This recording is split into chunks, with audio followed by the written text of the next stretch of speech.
left out here.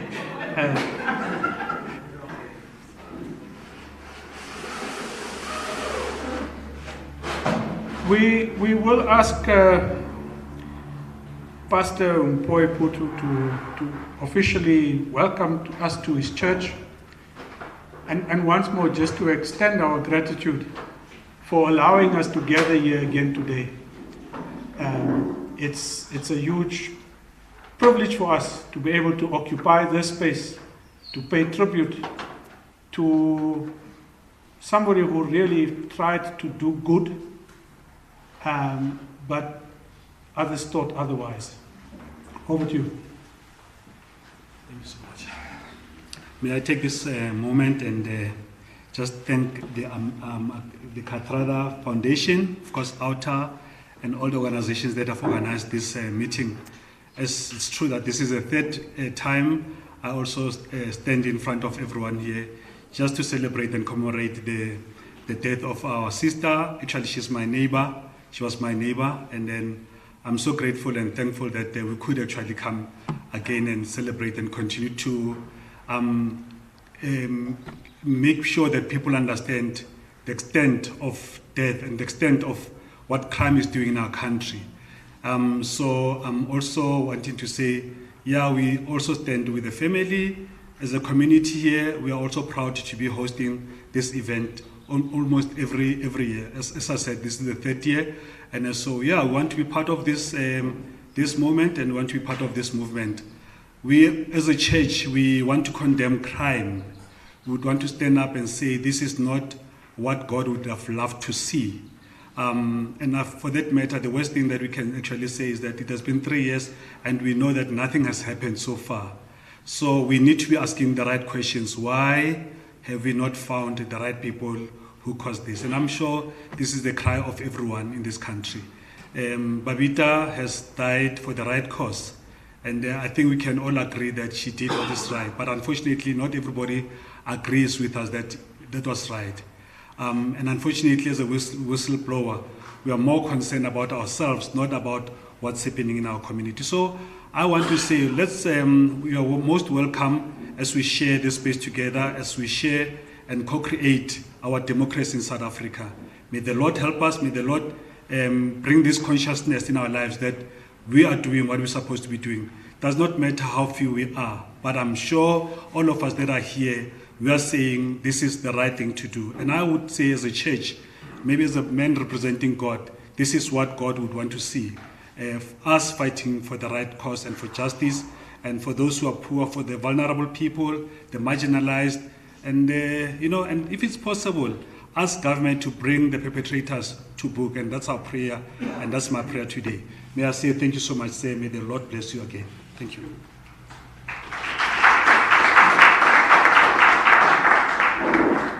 To render a prayer from the faith that Babita belonged to, the Hindu faith, Keshri Deokaran.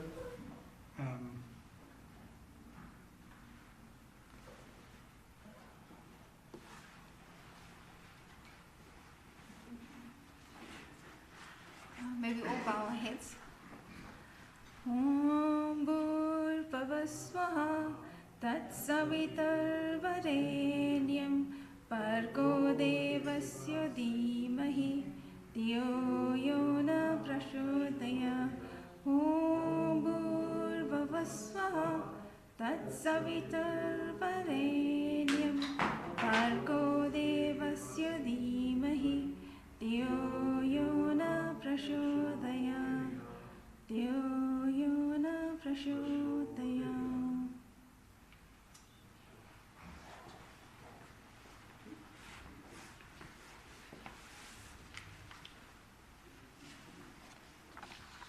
Just to remind us of some of the facts around the things that Babita had exposed. Now, remember, this was to deal with primarily contracts below 500,000 that these officials had found quite a unique way. So if it's above 500,000, you must put it out to tender, you must advertise and everything else. If it's below 499,000, you get quotations. You phone your friend, you say, here's this thing, give us a quote, give us a quote, give us a quote. One person owns 3 companies, and they send you 3 different quotes, and they get the jobs. So one of them is Bolanto Security. Doesn't provide any security services, but they sell goods and even supply food. And they provide 108 rain suits of various sizes for men and women at a total cost of 1.8 million. That's 17,000 for each rain suit, one. Now, you know, that thing must inflate itself, and it puts an umbrella over you, it covers your whole family when you walk around, and I mean that's what 196,000 was spent on 17 V-neck jerseys. That's 11,500 per jersey. 294,000 spent on socks for the Tokyo Sequale Primary School. I wonder what Tokyo has got to say about this. Is the misuse of the school by these crooks. Food, 937,000 was spent on 1,920 kilograms of 6 millimeter boerewors sausage, which amounts to 488 rand per kilo. And it goes on and on. This gross abuse that Babita flags, and she says to her bosses, there's something going wrong here. And they say, don't worry, we're going to investigate, and we'll investigate, and so forth. And eventually, on this day 3 years ago, she drops off a child at school, goes to the Checkers around the corner, gets home, and enters the gate, I think at 8:20. And these cars pull up, and they fire 12 or 14 bullets into this car. Somehow she manages, but it's too late to save her. But we knew instantly that this was an assassination, it wasn't a hijacking. And thanks to the security services of the area and the neighborhood around there, they were able to provide the footage that led to the arrests and the subsequent sentencing of these killers, who, through a plea deal that I don't think anybody knows the details of, are serving sentences now. Some of them might be up for parole in a year or 2. That's what we're dealing with. So this has been torture for this family, and I don't think we make it easier by pouncing on all of you every year and say, well, I'll phone Rakesh and say, right, 23rd is coming up, we're doing this, that, and the other, and we're going to be meeting there. This morning we were on site at 8 o'clock with the family. So I'm going to ask Darshan Deokaran to just say to us a few words from the family, whatever you think is necessary.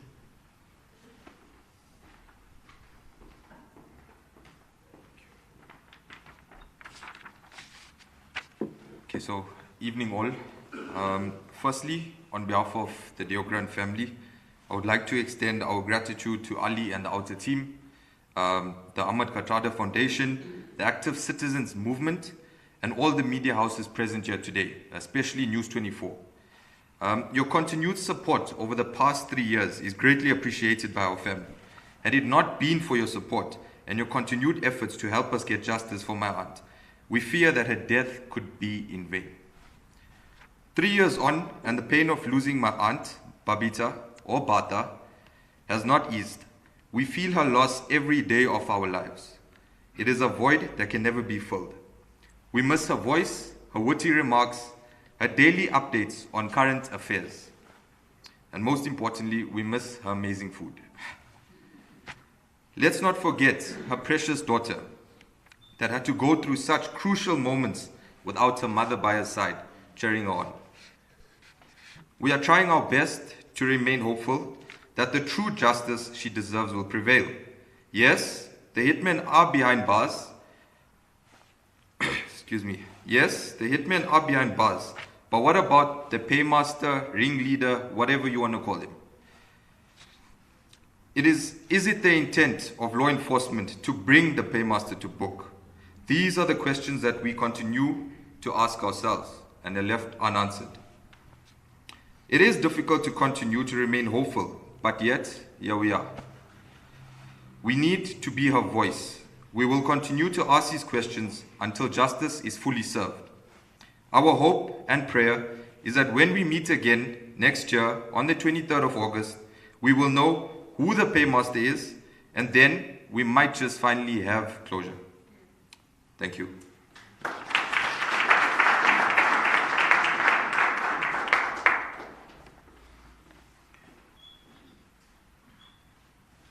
No, thank you very much for that. I think exemplary in all law enforcement has been the Special Investigations Unit. Yes, I think we should do that. So, there was a statement, 1st of September 2023, the Tembisa Hospital proclamation was gazetted. That was after the SIU had done some preliminary work for the Gauteng provincial government, and it really found that there was much that was going wrong and that warranted a full-scale investigation. Today we've read some things in News 24, but I think it's best left to Advocate Motibi to come and talk to us. We will hold this gathering every year as an accountability forum because we need to get all of the institutions who have some area of responsibility to come and update us here. So at its basic, this gathering should serve as an accountability forum on this specific issue. Advocate Motibi, it's with huge gratitude and admiration that I ask you to come and speak, but also gratitude for you and your team for really being, there's no other word besides exemplary in how you've dealt with this issue as well as a range of others. I just wish that the other agencies could do 10% of what the SIU does. South Africa would be a very different country.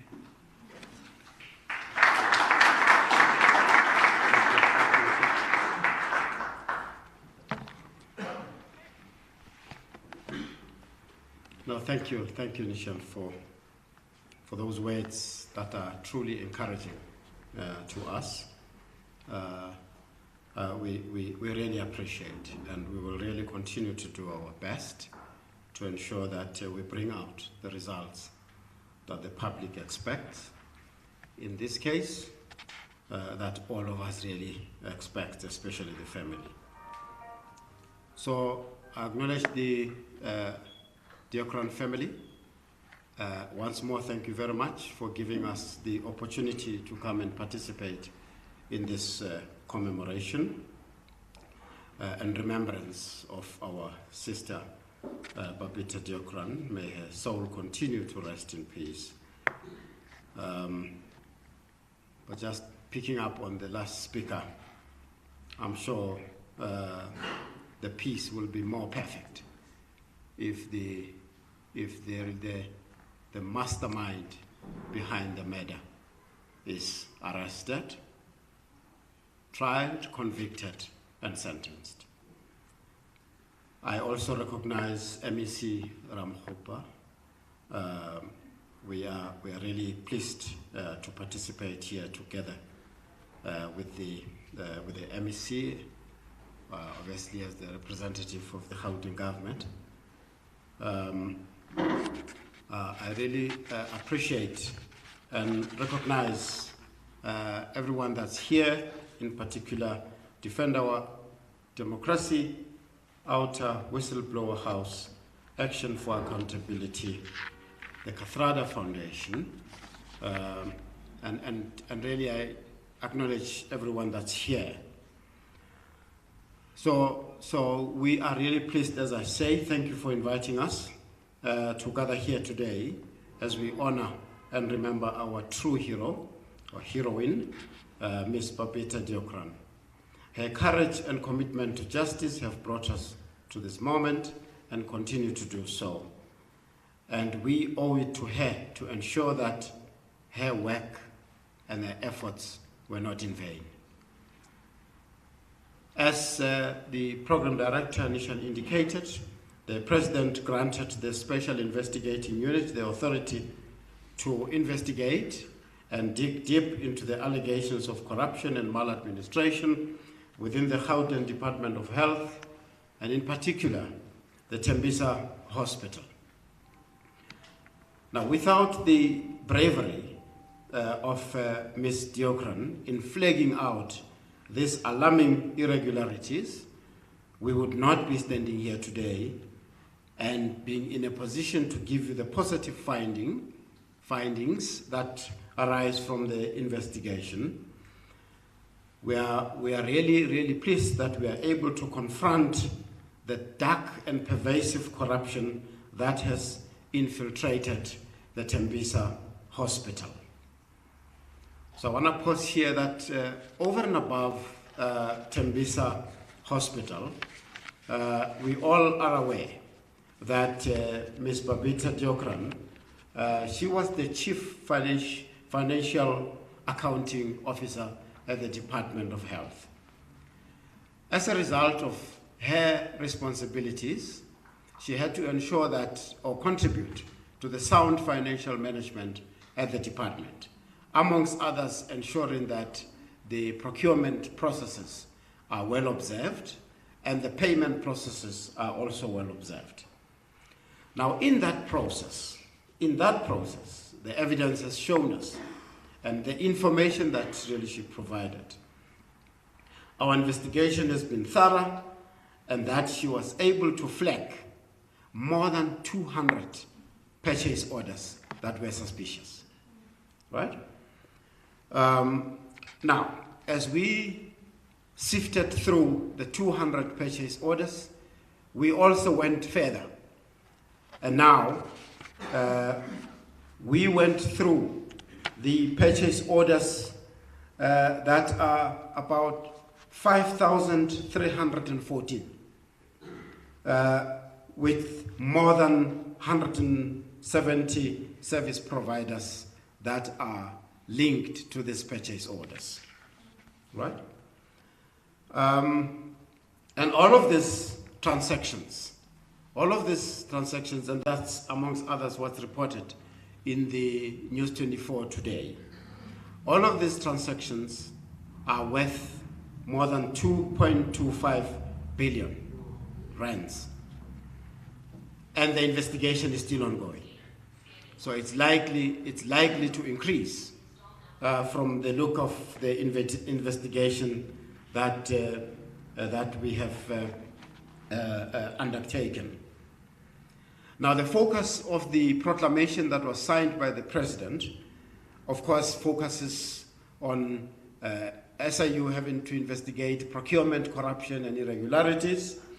Some of the service providers that are involved, some of them Nishan has pointed to here, the misconduct of the officials. Now, the investigation has been quite complex and intense.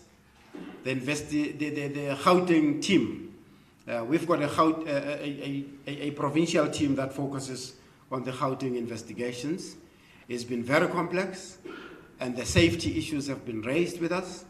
The investigators, when they leave from Pretoria to Tembisa, we ensure that, because they did indicate to us that they've picked up indications of threats, so we contacted the crime investigation, and we're working with the police to ensure that we are not distracted in doing our work.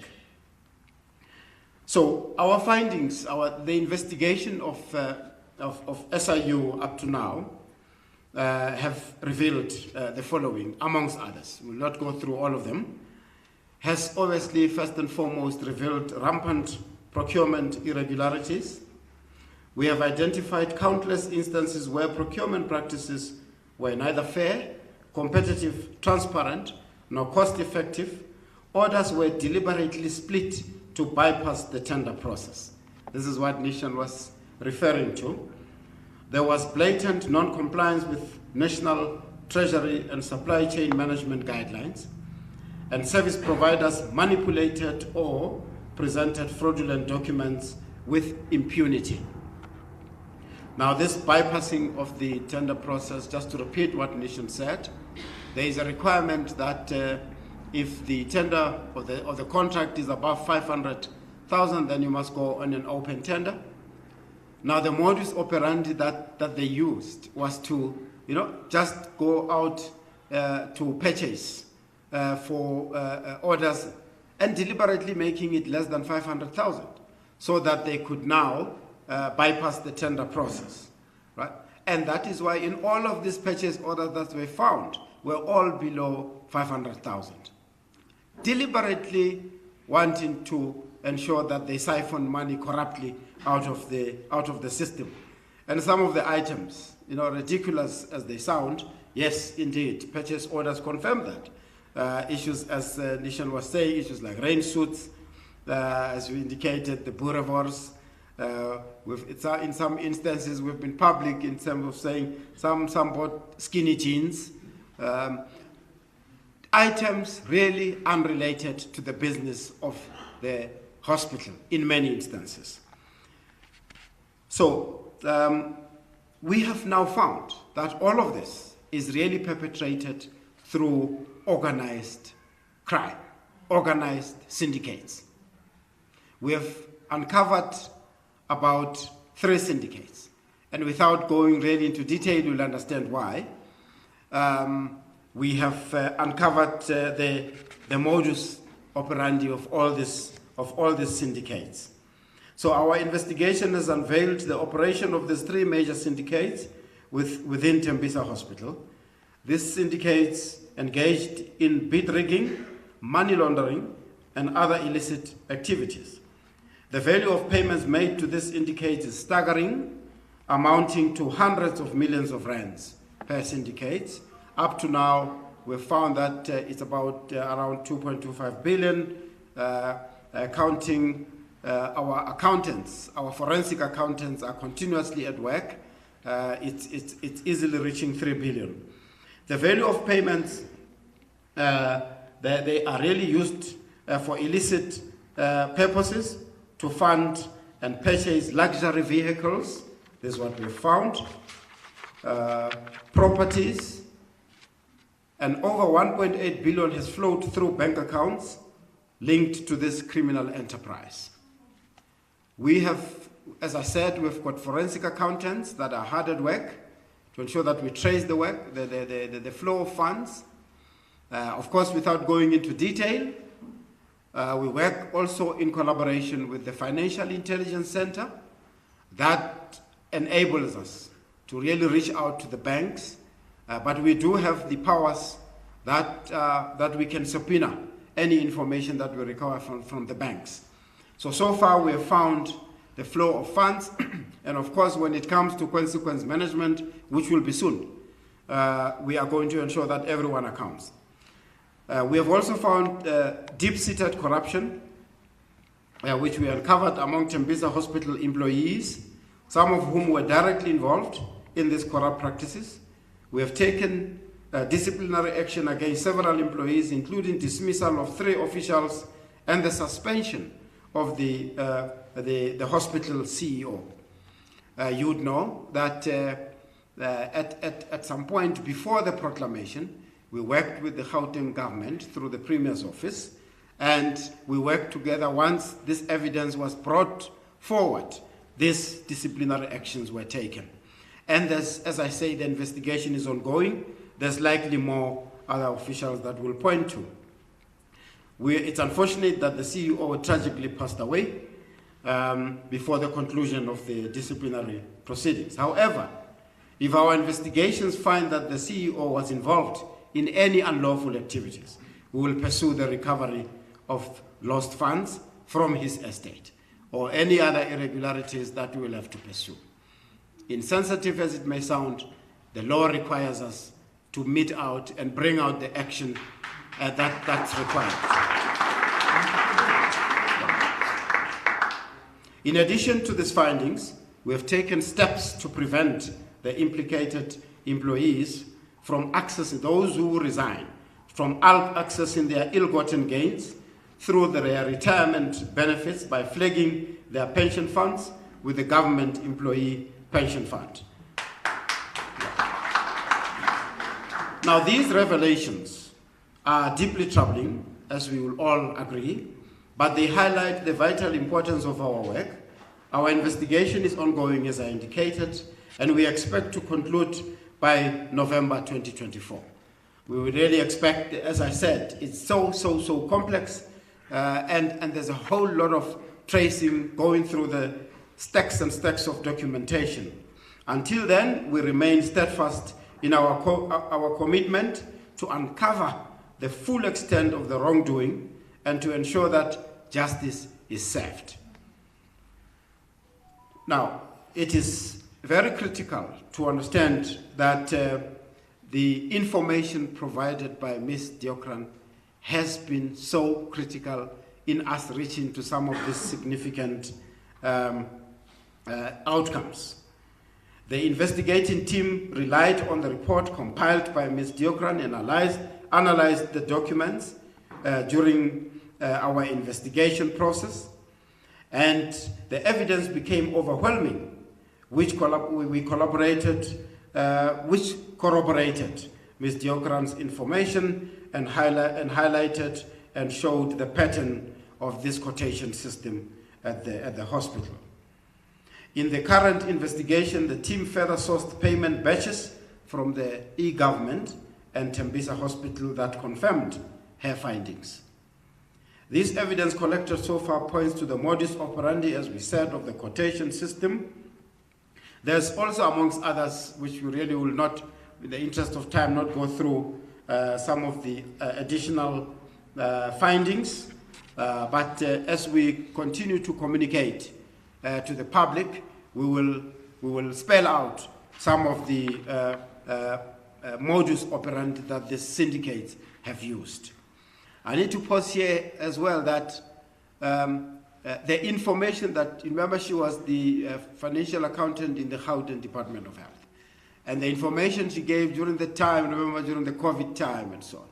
Some of the information was actually used in the investigation of the PPE investigations.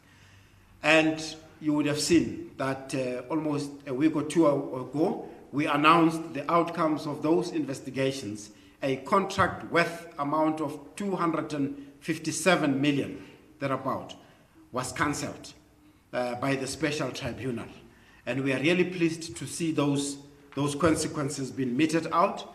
And it doesn't only end there. With the cancellation of the contract, we pursue the recovery of the assets and the lost money, and of course, refer criminal action to NPA that will work with the Hawks to ensure that the criminal investigation proceeds and ensure that the officials that are involved are really held to account. So that's the, if you like, the ecosystem of the consequence management. It would also include referral to other regulatory authorities. Now, at this stage, it's interesting to know, and this we can say publicly, that we've seen the trend in this Tembisa hospital, and we've seen the pattern, and we've seen the modus operandi. Now we've had whistleblowers coming through. The team is engaging with whistleblowers who worked with one of the syndicates that allege the syndicates involved are involved in other hospitals. The information is currently being verified by Special Investigating Team and the eGov and the Treasury. So we will either be expanding the proclamation or getting new proclamations to investigate at other hospitals.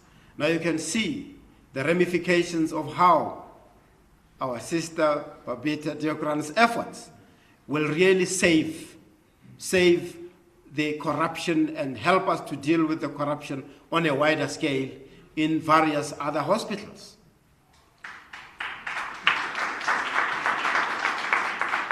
To the family of Ms. Babita Deokaran and the people of South Africa, we assure you that we will not rest. We will continue to work closely with law enforcement agencies to bring those responsible to justice. To pause here, I'm in contact with our colleagues at the Hawks, and we continue to get the message, as the last speaker indicated, that we all want to see the masterminds behind all this heinous killing being brought to book. We will do everything in our power to protect whistleblowers and ensure that their sacrifices are not in vain. In this regard, and we reported previously, the Ministry of Justice is really running a project to ensure that the whistleblowing legislation, witness protection legislation, protected disclosures are reviewed to ensure adequate protection of whistleblowers and witnesses. The arm of the law is long, and justice will be served. That is an hour on behalf of the Special Investigating Team. That's our solemn promise to you. Thank you.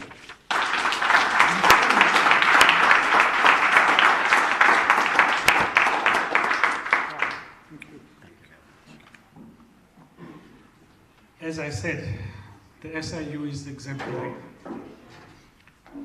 Advocate Motibi and your team, to Kaiser, who I think just communicates on a day-to-day basis the work that is coming out here.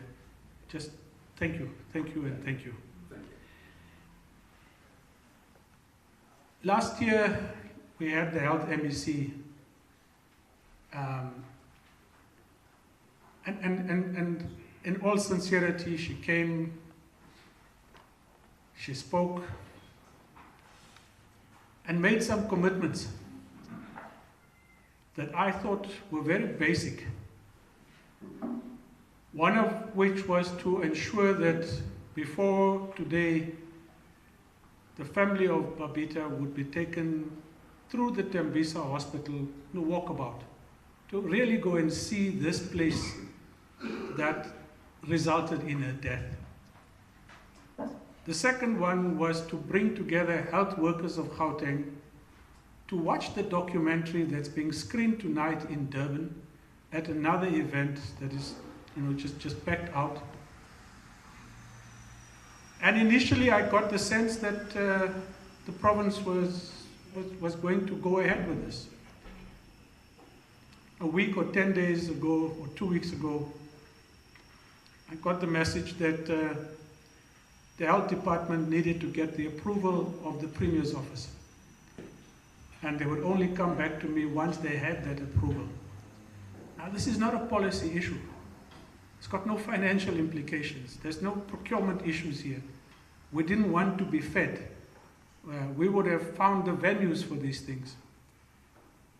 But to have that degree of callousness, I think is just beyond explanation. After Babita's death, and if I'm right, and the family can correct me, I don't think there has been a single provincial government, MEC, or the Premier, whether it's Makura or even the current Premier, that has gone to this family. Not even the health MEC, that went to them and sat down, as you would customarily do. They didn't do it. We had to bring the acting health HOD from the Premier's office to meet with the family to unlock her benefits.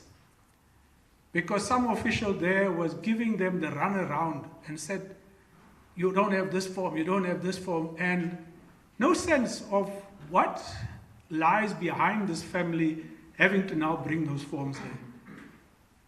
It's an uncaring government that can treat people in the way that they have been. I had hoped that there was going to be change.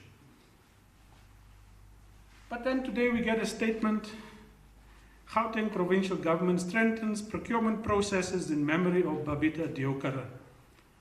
It wishes to convey deepest condolences to her family and loved ones and calls upon law enforcement agencies to ensure that justice prevails.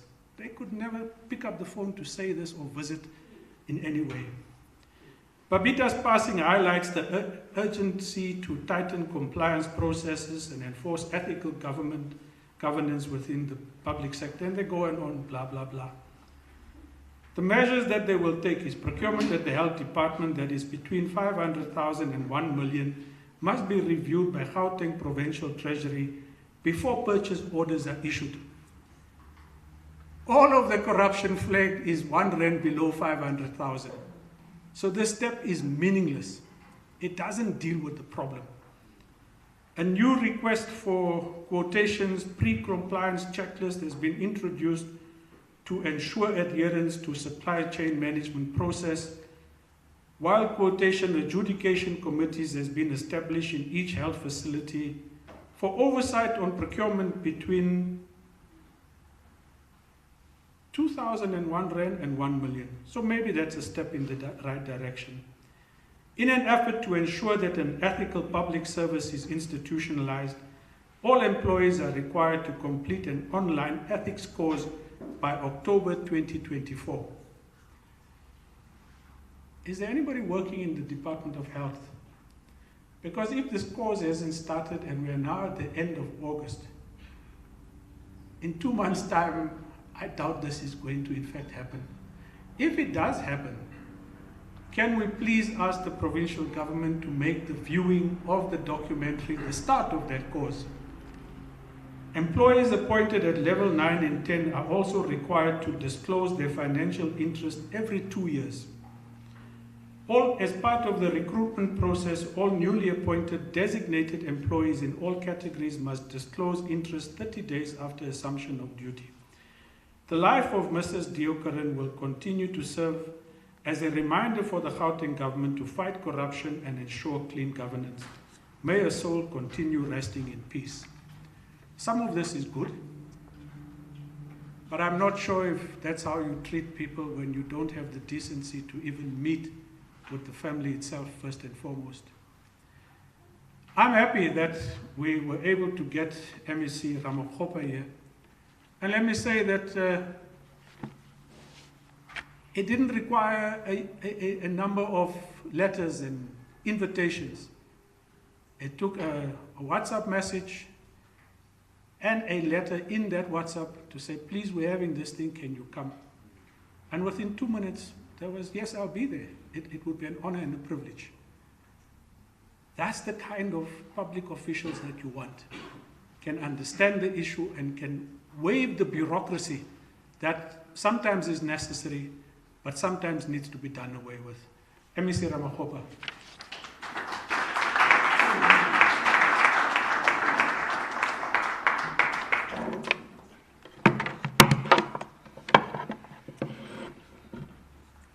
Thank you, Nishan.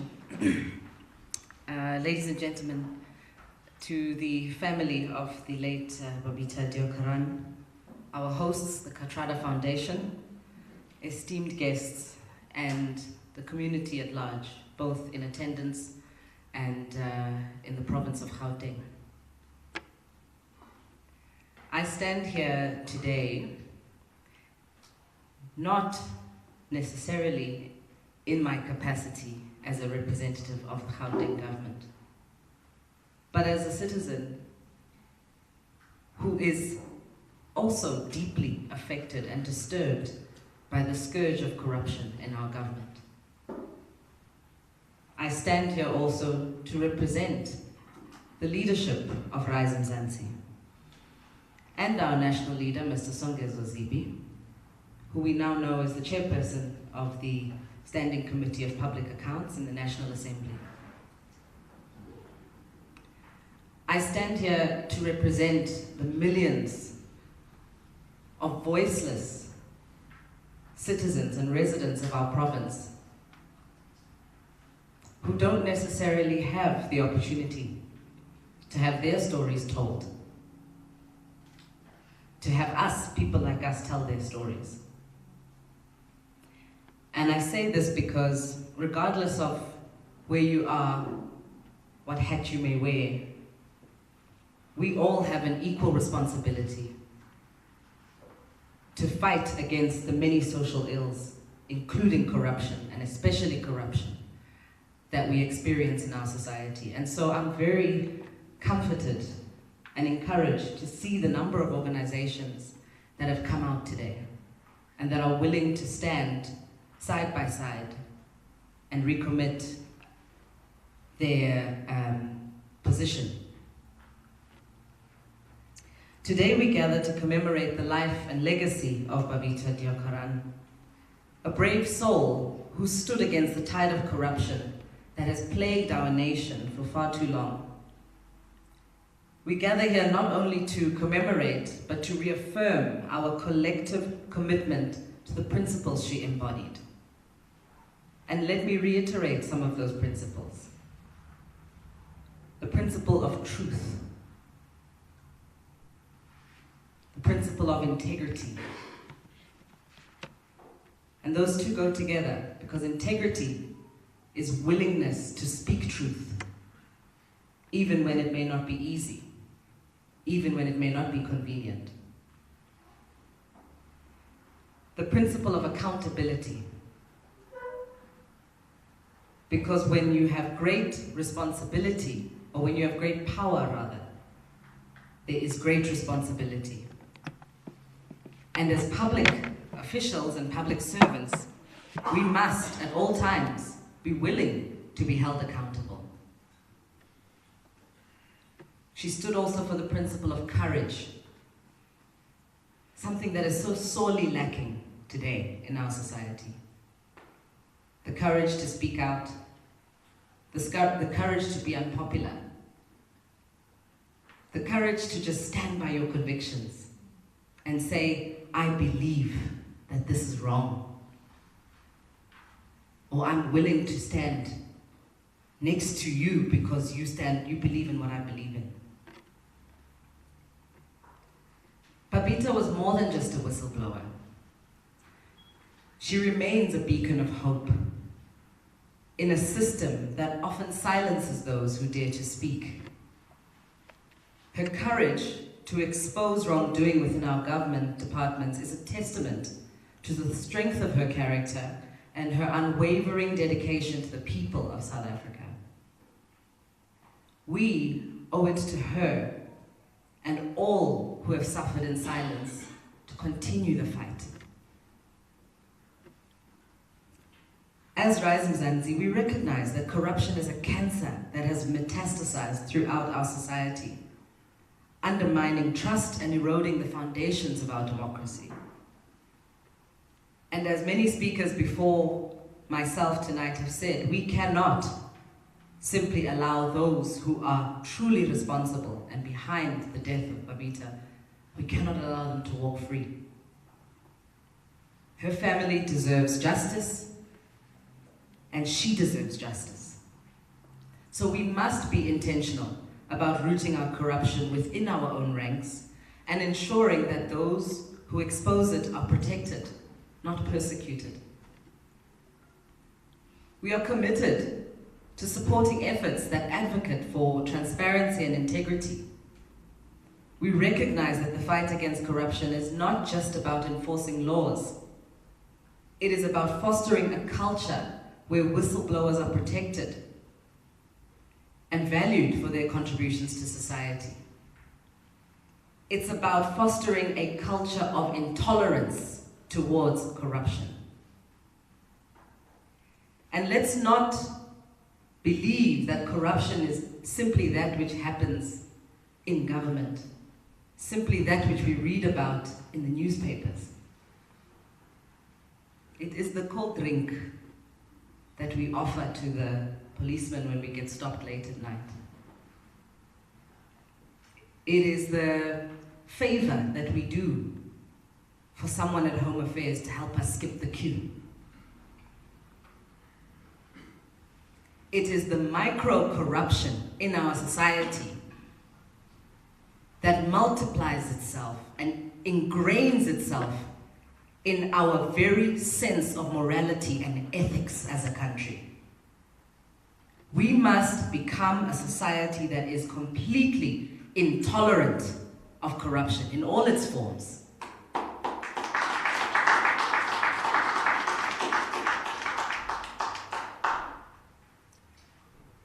I also am encouraged by your words, Mr. Motibi. We must continue to advocate and call for the strengthening and broadening of legislation that strengthens protection for whistleblowers, such as the Protected Disclosures Act and the Witness Protection Act. But again, this cannot simply be the work of legislators to do. Active citizenry, conscious citizenry, requires all of us to raise our hands and make our voices heard. There was a call for public comments not too long ago as it pertains to this legislation. I'm hoping that we take up these opportunities, we make our inputs, we concern ourselves with matters of legislation. Democracy is a team sport. And if we want a better society, we must be prepared to take an active role in shaping our society. We need more individuals like Babita who are willing to speak up and speak out against the injustices that occur in our government and in our country. But it is equally our responsibility to create an environment where truth tellers can operate without fear of retribution. Bad politics may be the cancer that is crippling our society. But unfortunately, politics is also the cure. We cannot afford to disengage from the politics of this country. And as the author, Alice Walker, says, and I quote, "The most common way that people give up their power is by thinking they don't have any." Let us not forget our power. Let us not tire. Now, more than ever, we need the good and hard-working people of this country to rise up and take up the fight against corruption, which is actually the fight for the soul of this country. This moment reminds us that we cannot afford to simply opine on these matters. We must also be willing to take up the fight against corruption from the inside when the time calls for it. Those who are responsible must be brought to book and held accountable. And we reiterate that call. We stand by that. Let us remember that Babita's fight is our fight. And as we honor her today, we also express our deepest condolences to her family. We stand with you in your grief, and we assure you that her legacy will not be forgotten. We will continue to advocate for justice, transparency, and integrity in all we do. In closing, I urge all individuals, both present and otherwise, I urge civil society, the business community, and my colleagues now in government to continue to be vigilant and now more than ever double our efforts and our determination to fight and root out corruption in our society. Let us pledge to carry forward Babita's spirit of courage and commitment. And together, we can rid our beloved country of the scourge of corruption and build a future where every citizen can thrive in a just and equitable and safe society. I thank you.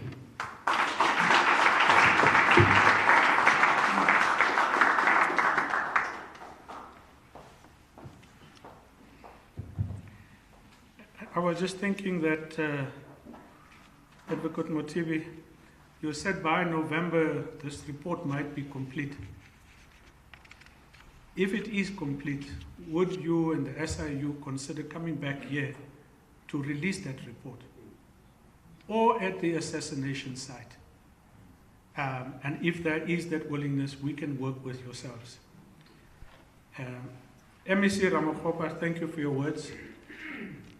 We do hope that even though you say you're not here representing the provincial government, you will take back the sentiment of this meeting back into the Provincial Executive Council and share the kinds of things that have been discussed here with your colleagues from the Premier to the rest of the MECs.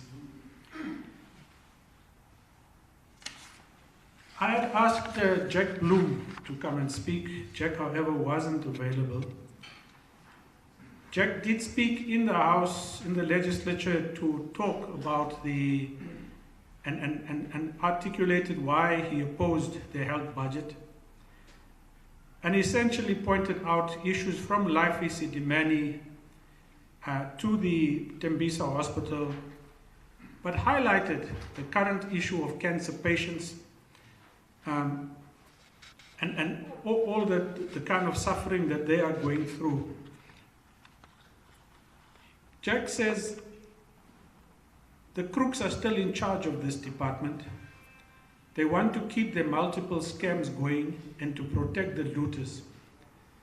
If there was another Babita Deokaran in the department, they would silence her.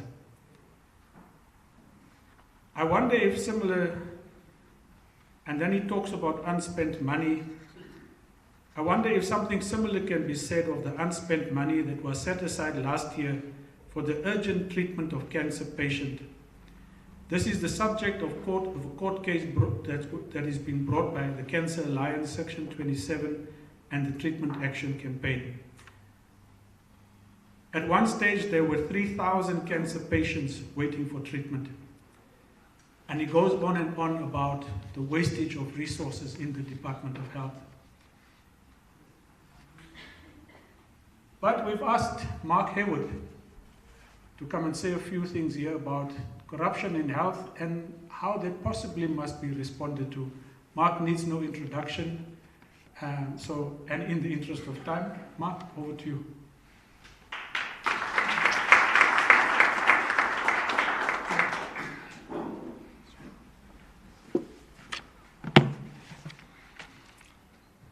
Good evening, and thank you for the opportunity to speak at this important gathering and memorial. And I want to start just by expressing my love and respect to the Deokaran family.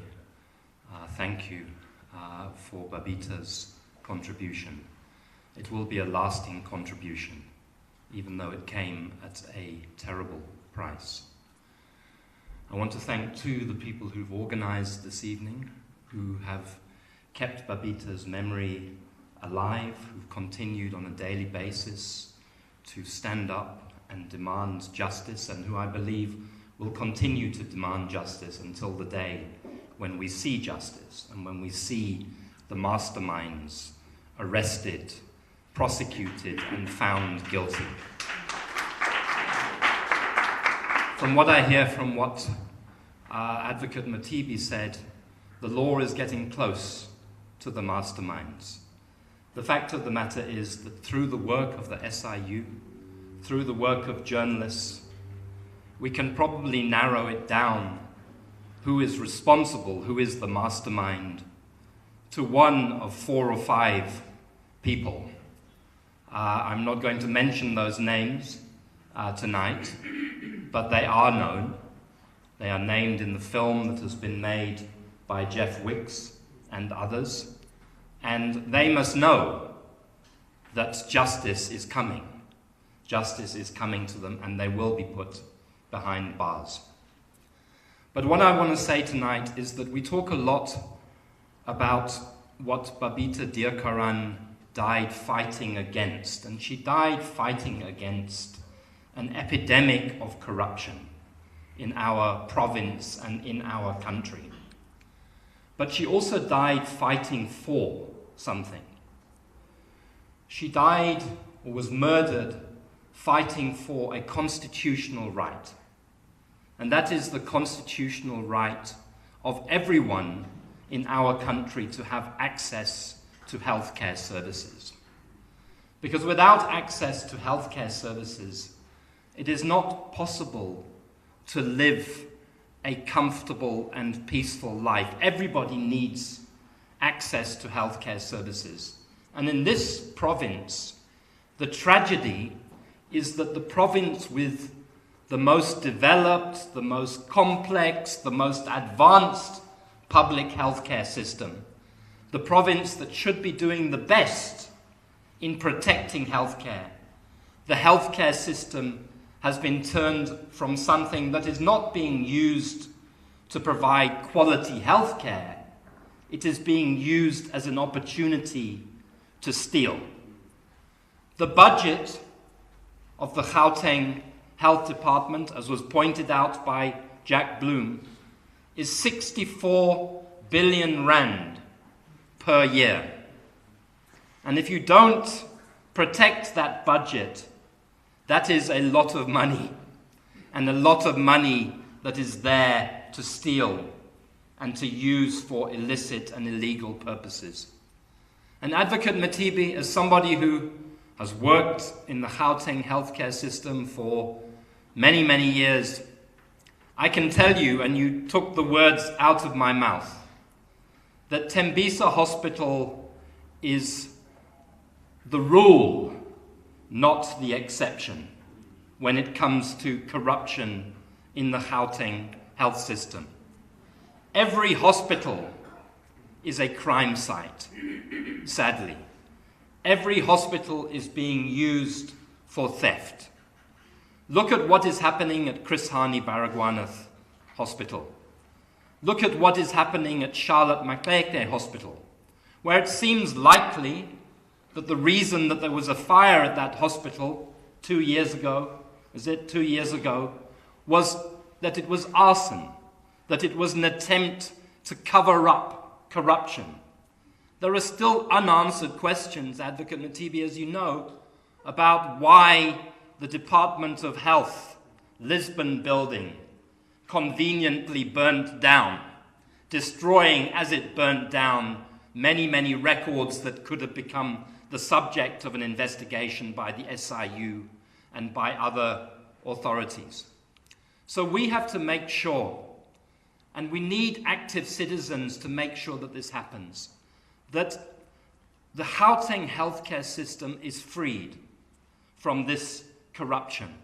Because this corruption caused the death of Babita, but actually it causes deaths on a daily basis. It causes harm on a daily basis. It causes indignity on a daily basis. Nishan mentioned the issue of cancer. There are still 3,000 people on a waiting list for radiation treatment in this province, the most developed province in the country. Last year, in March, the provincial treasury made available 759 million rand because of pressure from civil society to try to eliminate that waiting list. That was in March of 2023. We're in August of 2024, with people with cancer dying on a daily or a weekly basis, and that 759 million rand has still not been spent. Instead, 250 million rand of it has been used for a tender for radiation services. And we know when a tender goes out that the intention of a tender is to see what cut you can get from that. And people will be scrabbling who do not have the capacity, who do not have the experience, the skills to provide radiation services, to put together something that offers at least superficially radiation services. So my message to us tonight is that the Gauteng health system is still in crisis. There are multiple examples of it. I was talking, Advocate Matibi, to a very senior academic a few days ago who told me that something I investigated when I was a journalist during COVID, that these 1 billion rand that was spent on what were called ABT hospitals, put up at Barra, put up at various other hospitals, that when they wanted to convert the ABT hospital at Chris Hani Baragwanath into a dental hospital, because our dental hospital is crumbling, the only dental hospital in Gauteng, the only training hospital for dentistry, Their initial plan was to build it where the ABT hospital is. But when they went to look, they discovered that that ABT facility has no foundation. So although it has a nice, shiny-looking superstructure, the building that costs several 100 million rand has no foundation. That is the price of corruption. And I could probably stand here for another half an hour or 45 minutes listing instances, listing allegations, pointing to certain names, but I will not do that. So I want to finish just by saying that for me, we demand justice for Babita. It has to happen. But really the best positive tribute that we can pay is by fixing our Gauteng healthcare system. The best positive tribute that we can pay is by working to end corruption in the Gauteng healthcare system, by monitoring it very closely, continually, by putting clean leaders into the healthcare system. Jack Bloom was very brave, I felt yesterday, because he called out the head of the Gauteng Health Department, who is not a man who is fit to run a 64 billion rand per annum government department. So please let us get together and fix the Gauteng health system, and that for me will be a memorial that will save lives and that will be fitting to the sacrifice that was made by Babita. Thank you.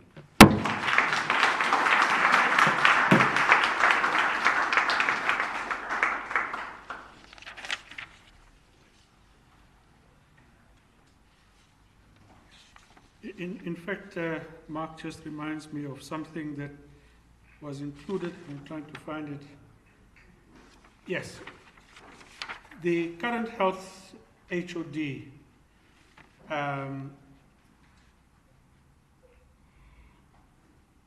according to Jack Bloom's speech, he says it was suspicious that he was appointed as HOD by the Premier 2 months after acting in this position, and queries why it was kept so long. And then says it's most concerning that Mr. Malotana is reportedly being investigated by the Hawks and the SIU for a tender rigging scheme at the Masakani Cook Freeze factory along with other officials. They allegedly shared a bribe of 8 million rands. I don't know if this is true. If it is true, Mark, then I think you're right. At least on the basis of that, this is not somebody that should be at the head of the health department. We've come to the end of the formal kind of major inputs.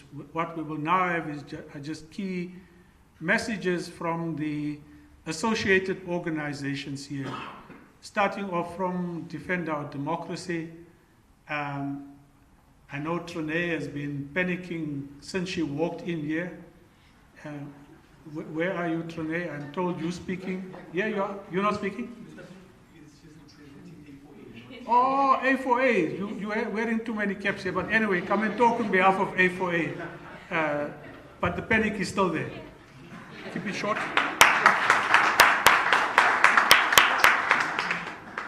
Good evening, everyone. I'm here to convey a message of support on behalf of Action for Accountability and as a member of the Ward 54 Survex team. I would like to start by expressing my sincere condolences to the family of Babita. Living in Mondio, Babita's death hit close to home. I remember my parents discussing it when the news broke and how heartbreaking and shocking it was that this had happened to a woman who lived a few minutes away from us. It was jarring when I watched the documentary that News 24 did on Babita, to see the roads I travel and the places I pass every day. It is a reminder that Babita was not just a martyr, a statistic, or a name in a headline. She was like me, like us, just a person with a house, a loving family, and a job she did really well. Ultimately, like many whistleblowers, Babita was punished for simply doing her job with integrity and in service of her country. Her tragic passing is a stark reminder of the dangers faced by those who stand up for what is right. However, it also highlights the critical importance of accountability in preventing such injustices. Accountability is the foundation of a just and equal society. When we hold ourselves and others accountable, we ensure that trust, integrity, and fairness remain at the heart of our actions. Moreover, it protects the rights and freedoms that are the foundation of our democracy. It fosters a culture of responsibility, where every individual understands the weight of their actions and their impact on society. By demanding transparency and openness, accountability empowers us all to participate fully in the decisions that shape our lives. Accountability is meant to act as a safeguard against the misuse of power, preventing corruption and ensuring that those in authority act in the best interest of the people they serve. It is clear that our society is lacking accountability. It is all around us, in the potholes, the streetlights that don't work, the water cuts and the load shedding, the crumbling infrastructure and the under-resourced schools and hospitals, and in our whistleblowers who unjustly carry the burdens of corruption. Sometimes I need to remind myself that as South Africans, we are entitled to having our basic needs met. People deserve access to water, electricity, education, healthcare, and infrastructure that isn't falling apart.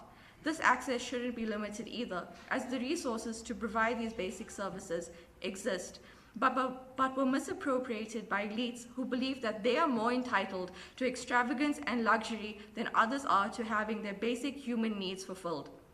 It is easy to feel despondent and hopeless when looking at what corruption and poor governance has taken from us. But as citizens, we still have the power to ask for what is ours. Our leaders and service providers need to be held accountable, and it is up to us to do so. Initiatives like Action for Accountability encourage active citizenry and participation. It aims to empower us with practical skills and a platform to bring about change in our communities. Being part of A4A, I learned the importance of active citizenry in the fight against corruption. Sometimes the issue seems so massive and out of reach that it feels like there's nothing we can do about it. But that's what corruption feeds off, inaction. Just by sending an email, signing a petition, or even attending a demonstration, we can try to make a change and hold our government accountable. Even if it feels like it falls on deaf ears at times, we cannot forget the power we hold within our democratic society. By actively calling for accountability at any level we can, we are honoring Babita's legacy and other corruption fighters like her. We are reshaping the culture into one of transparency and responsibility, where speaking out and questioning wrongdoing is encouraged instead of punished. As we work towards a more just society, we as the Mondio community and the Accountability Forum, soon to be established in Ward 54, will continue to campaign for justice to be served and for corruption to be rooted out. It is painful that 3 years later, the people who ordered the hit have not been brought to justice. A fact made so much worse today with the news that the looting of Tembisa Hospital was even more than initially thought and reported on. Babita's sacrifices cannot be in vain. For the sake of her memory, the people of Tembisa and the country as a whole, we cannot and will not stop fighting. Thank you.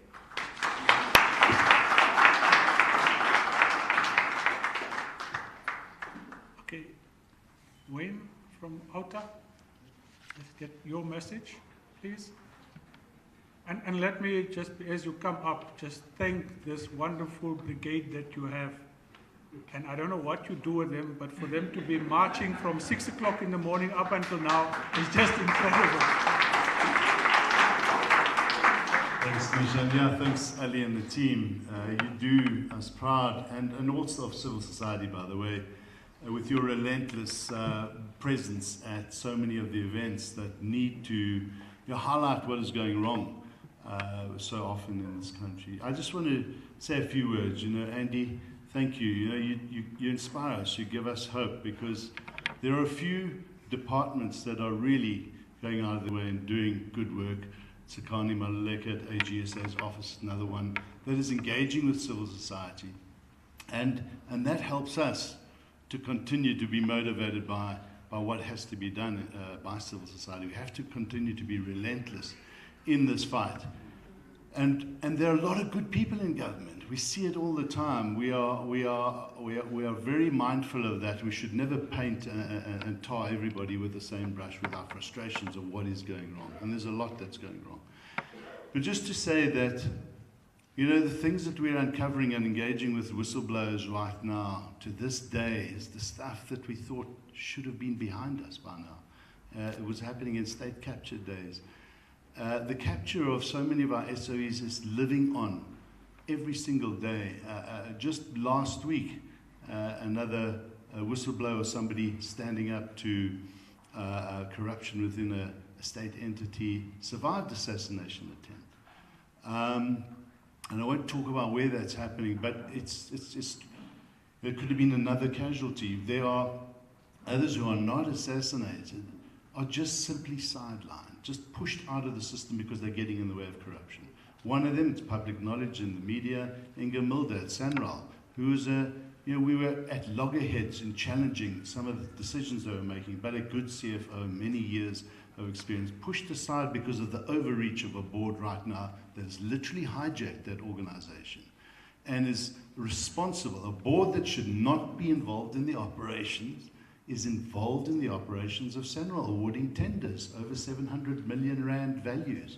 It's not allowed, and yet it's happening to this day. And I can go on and on. I don't want to do that. What I want to say is that we must remain relentless in this fight. And to say to the Deokaran family, thank you. Thank you for being here and allowing us to put Babita on this pedestal, because her life is so dear and so many people's lives are dear, and we cannot stop lighting this or keeping this flame alight and alive as we relentlessly seek out accountability for those who transgressed and took her life, and many others that this country is suffering as a result of the corruption that is continuing to this very day. Nisha, and to you and your team, well done. Thank you for your efforts. Thanks, Wayne.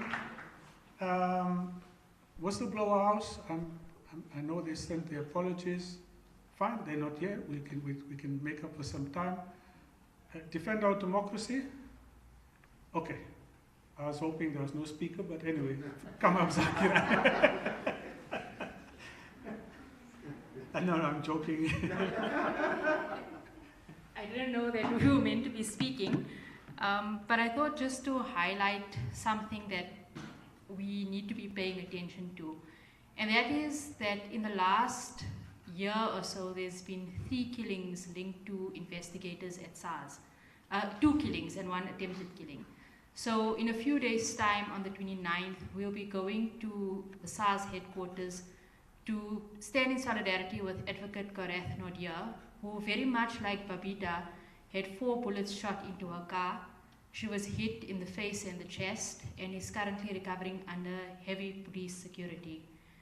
I didn't realize, but there were 2 others who were, as media reports said, when they were just killed, Bosasa and Gupta liquidators. They were liquidating those particular companies.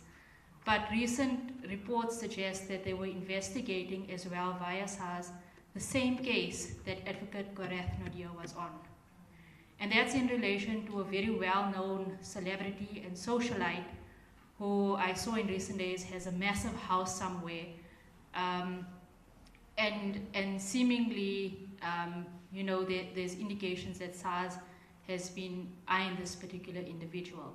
So there are links beginning to be drawn, and we can't speculate at this stage, but I thought that those links were quite interesting. And then there are other investigators who may not necessarily be classified as whistleblowers, but they're investigating serious cases. So Zenzele Sitole was recently killed, also bullets fired into his car.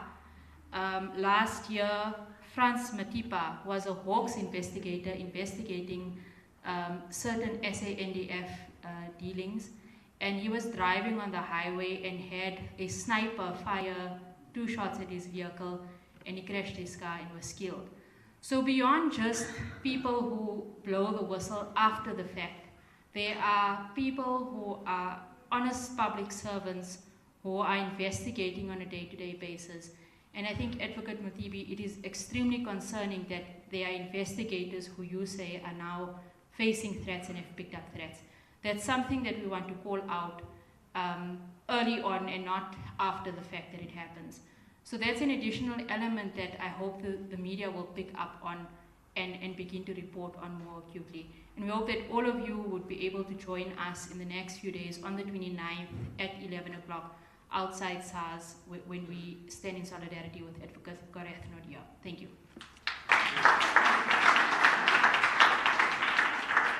What Zakira didn't say is the quality of refreshments that they'll be serving when you get to SARS there, which is very different from what you'll get at the end of this meeting at the bottom.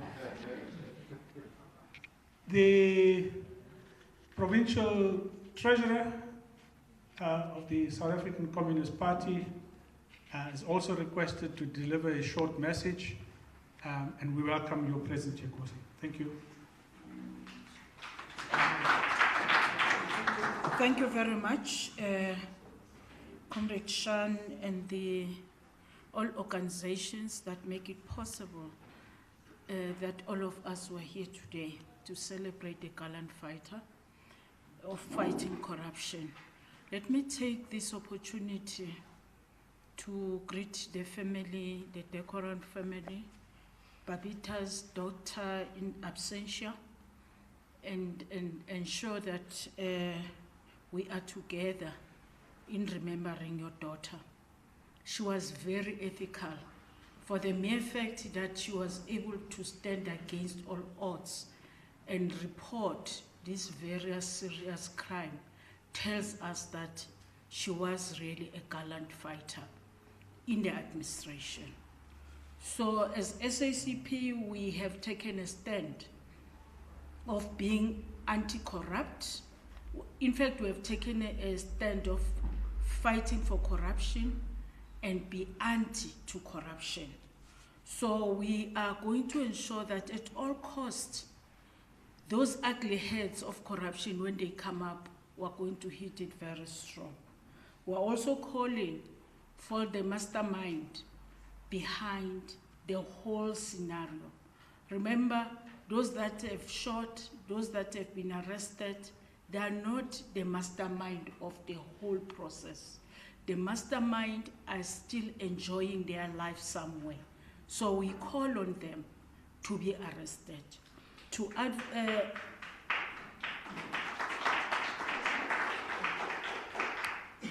advocate Mothibi, to the MEC, we have listened to your message, quite inspiring, particularly Advocate Mothibi and your team. You are doing quite a wonderful job.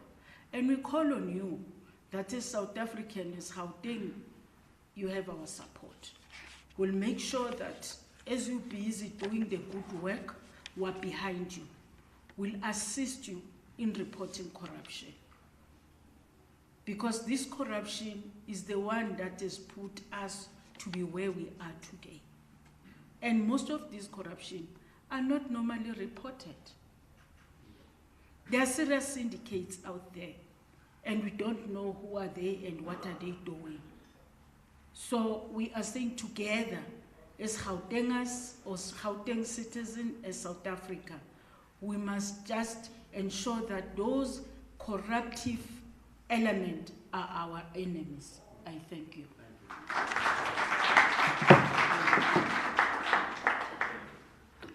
Okay, Gautengers, that brings us to the end of our proceedings, unless I've missed any organization that's here. Mark, as we proceed annually, this, beyond being an accountability forum, I think must become a space where we reflect on corruption in health as a almost permanent dedication to the memory of Babita Deokaran. I leave the technical details to you. Good? Good, accepted. Right, we have passed the resolution. Mark is clear on what he must do. Advocate Mothibi is clear on what he must do. The MEC is clear on what she must do. And the rest of you are clear on what you must do as well. And on that note, thank you very much for your presence. There are some refreshments at the bottom. I don't know what the quality is. but you are welcome to it. Thank you all for being here today.